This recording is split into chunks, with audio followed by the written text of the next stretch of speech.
Srinivas sir ఏమంత అర్థం కాకపోతే నువ్వు నెక్స్ట్ బ్యాచ్ ముందు ఉండి పర్ఫెక్ట్ అయ్యి వెళ్ళు, నేను చూసుకుంటానని కూడా శ్రీనివాస్ సార్ చెప్పారు సార్. అలా కాశీ సార్ కూడా అన్నారు సార్, మీరు కూడా మార్నింగ్ అన్నారు.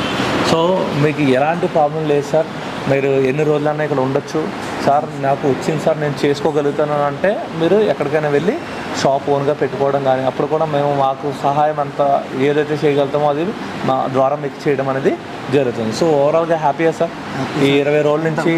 ఇంతకుముందు మేము ఇంటికాడ అయితే మేము ముగ్గురు ఉన్నాం సార్, మొత్తం నలుగురు ఫ్యామిలీలో. నలుగురు అయితే ముగ్గురు వికలాంగులు, అంటే నాతో పాటు ఇంకో ఇద్దరు ఉన్నారు. ఆ ఇద్దరు కూడా కొంచెం మాటలు రావు, తింగరోళ్ళు, ఎక్కడ పడ్డారో తెలియదు. వాళ్ళ కోసం చెప్పి నేను ఈ ఫీల్డ్ని ఎంచుకున్నాను. నేను చేయలేను అనుకున్నాను, కానీ చాలా వాళ్ళ దగ్గర నుంచి చేయించుకున్నాను. సార్ హ్యాపీయా సార్ ఇప్పుడు? సో మా దగ్గర నుంచి మీకు ఎంతో కొంత సపోర్ట్ కూడా ఉంటుంది సార్ మీరు షాప్ పెట్టినప్పుడు. ఓకే, సో మీరు కూడా మీరు ఇక్కడ పర్ఫెక్ట్ అయ్యే వరకు మీరు ఉండండి హ్యాపీగా. ఇది మీ ఇన్స్టిట్యూట్, అదేం ప్రాబ్లం లేదు.